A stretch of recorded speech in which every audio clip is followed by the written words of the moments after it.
bin Selina und ich bin im 3. Lehrjahr in der Landi Martole. Ich bin der Dennis und bin im 2. Lehrjahr in der Landi Hühnenberg. Ich bin Kim, ich bin Biologin hier im Technorama und wir machen heute beim Potz Blitzquiz mit.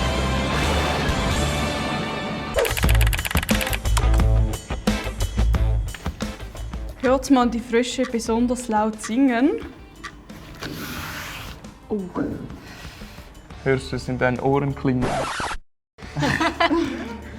Ich habe die Erfahrung gemacht, dass die Bauernregeln oft mit Wetter irgendwas zu tun haben. Ja. Mit Wetter. Könnte es ein Gewitter bringen? Nehmen wir das? Das so? Ja. Die Auflösung ist, hört man die Frösche besonders laut singen, werden die Wolken bald Regen bringen. Ja, bringen ist nicht weit weg. Gewesen, Ja, Regen, Gewitter, fast Gewitter, gleich. Regen ist ja Ja. das Gleiche. Der Laubfrosch wird als Wetterfrosch bezeichnet. Also der Laubfrosch ist ja der auf den Bäumen ist. Ich weiß nicht, ob der je nach Wetter höher raufklettert oder tiefer. Aber der ist auch auf jeden Fall sehr laut. Ja, ich denke schon, dass es Leute gibt, die drauf schauen. Also soll ich drücken? Ich würde sagen, ja. Hey, stimmt. Gut.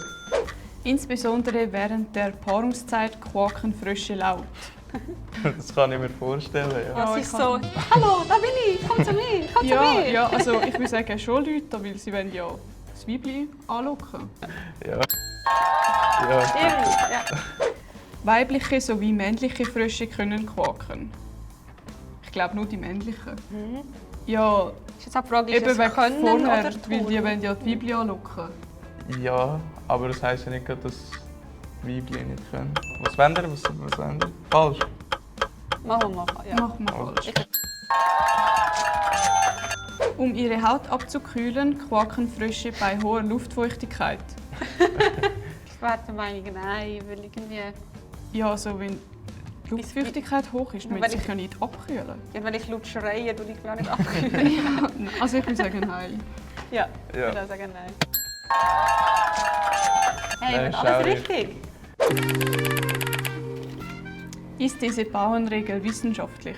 Ich denke, es ist nicht wissenschaftlich bewiesen, aber vielleicht denken die Bauern, dass es so, wenn das so ist und es ein paar Mal schon so war. Ja, also ich könnte mir schon vorstellen, dass also ein bisschen etwas so mit Ja. dem zu tun hat. Aber dass es wissenschaftlich gerade bewiesen ist, noch weniger. Ja, ich würde sagen, wer mal neben einem Frostteich war, weiss, dass die immer relativ laut sind. Aber andererseits gehen die Frösche auch gerne raus, wenn es feucht ist. Darum könnte ich mir vorstellen, dass vielleicht... Ja. Mitte. Ja, mit.